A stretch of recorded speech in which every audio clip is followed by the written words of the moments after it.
When Congress finally turns its attention to tax reform later this year, it will confront a U.S. economy that looks dramatically different from the last time lawmakers pulled off a major rewrite of the code over 30 years ago. In 1986, the year President Ronald Reagan signed reform legislation, most businesses were set up as traditional corporations and U.S. companies earned most of their income from sales inside the United States. That meant lawmakers didn't have to worry too much about the difference between corporate and individual rates or the way foreign earnings were taxed. Story continued below. That's no longer true. Now the majority of businesses are structured as pass-through entities in which owners pay the regular income tax, often lower than the corporate tax, on their earnings. The U.S. has around 1 million fewer traditional C-Corp businesses than it had in 1986. And unlike then, companies in the Standard & Poor's 500 stock index now generate about half of their earnings from sales outside the United States. But the U.S. is an outlier among most developed countries as it still collects domestic taxes on income earned abroad, leading companies to park around $2.6 trillion abroad rather than face double taxation. By signing up, you agree to receive email newsletters or alerts from Politico. You can unsubscribe at any time. The rate of domestic investment in the U.S. is also about half what it was in 1986. Those far-reaching economic changes have led to a bipartisan consensus that the U.S. corporate tax code is a broken mess, encouraging companies to game the system by nominally moving operations overseas and stashing cash offshore. But there is still widespread disagreement over exactly how the code should be changed, and given today's hyper-partisan political environment, there is no guarantee changes will be made. There's no question that the U.S. corporate tax code has to change, but the big difference between 1986 and now is that in 1986 you had a bipartisan effort, said Megan Green, chief economist at Manulife, a financial services group. Now you don't have that. The most important difference this time around is political. Even many Democratic economists agree that a rewrite of the corporate tax code is badly needed. But they disagree with Republican hopes to get the corporate rate as low as 15%, the current top federal rate is 35%, and they want guarantees that if corporations are allowed to bring money back from abroad at a lower rate, they will use the money to invest rather than simply pass it back to shareholders through stock buybacks and dividends.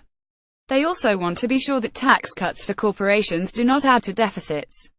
The priority today needs to be to lower the statutory rate on C corporations, fix the taxation of international income, and do this in a manner that does not increase the deficit, said Jason Furman, a Harvard professor who was chairman of the Council of Economic Advisers under President Barack Obama. Republicans could theoretically pass a tax reform bill on purely partisan lines. But the party disagrees internally on how this should be done. Leaders in the House want a deficit-neutral plan and had pressed for a border tax that could generate over $1 trillion in revenue over 10 years and potentially encourage domestic production. But Senate leaders and the White House rejected that plan, so it's been tossed aside, leading to a scramble to come up with other revenue sources or resort to passing supply-side tax cuts that add to the deficit and may have to expire. A temporary plan could wind up making matters even worse, analysts say. It would not give businesses certainty over the long-term tax burdens, something necessary to create the kind of increase in investments that could boost jobs, wages and economic growth. It could also fail to address another big change in the economy since 1986, the reduction in savings and investment. According to data from the Tax Foundation, domestic investment accounted for 10.4% of net domestic product in 1986. In 2016, it accounted for just 4.8%. This is why many economists argue that perhaps the most important part of any tax reform package would be allowing companies to more quickly deduct the cost of new capital investments, so-called immediate expensing. The issue of lagging private investment, especially since the Great Recession, but more generally is at the forefront of a lot of lawmakers' minds, said Scott Greenberg, senior analyst at the Tax Foundation. Greatly reducing the cost of capital would indeed encourage businesses to invest more and expand. This wasn't as urgent in the 1980s when investment levels were higher. The problem here, as with everything else in tax reform, is that moving to immediate expensing would cost tax revenue and could threaten cherished deductions enjoyed by individual industries. Real estate and private equity firms, and others who rely heavily on debt, for instance, are strongly protective of the corporate interest deduction currently in the tax code, and which House Republicans want to eliminate. In the end, immediate expensing may get left out, but some form of accelerated cost recovery remains in the discussion. Lawmakers are also focused on addressing the issue of pass-throughs. Lowering the corporate rate alone would have limited impact. In 1986, 71% of business income came through traditional C-Corp and 29% from pass-throughs. In 2012, 40% came through C-Corp and 60% from pass-throughs. The shift occurred due to the generally high corporate rate and the fact that corporate income is taxed twice, once at the company level, and again on investors through capital gains and dividends taxes. House Speaker Paul Ryan addressed this issue in recent remarks on tax reform.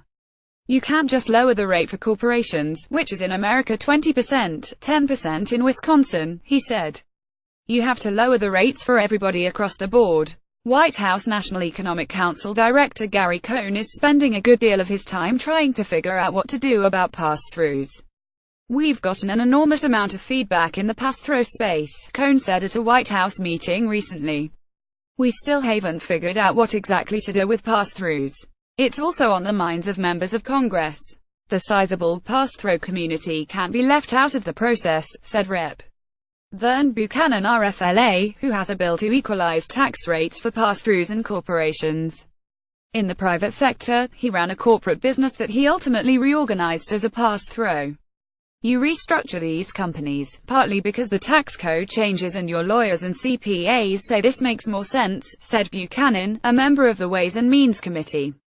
You can't have corporations and pass-throughs competing in the same industries here and abroad and at that much of a disadvantage on rates. It just makes no sense.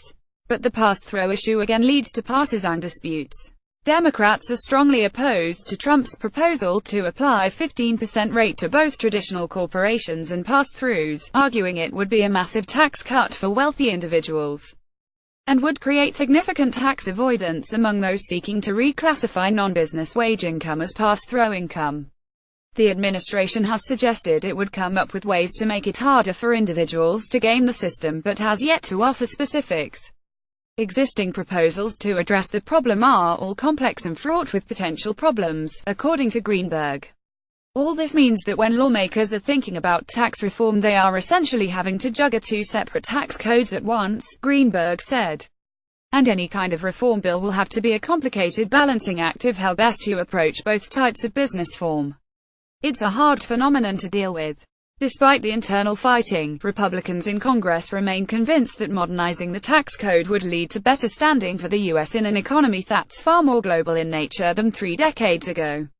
Numerous other countries have cut tax rates, particularly for businesses, and amended their tax laws in other ways since the last major tax code revision in the U.S. with the situation relatively static stateside. Many companies have looked abroad in the meantime and have either moved, inverted, or been acquired by foreign competitors. Lawmakers believe that reversing this trend is key to unlocking stronger economic growth in the U.S. and all that comes with a more robust expansion, such as a rise in jobs, earnings, productivity, investment and federal debt. We want to try to get economic growth back to the level that it used to be, said Rep. Pat Oberry-Royo, another Ways and Means member. We've been bumbling along the bottom of the barrel now for 10 years.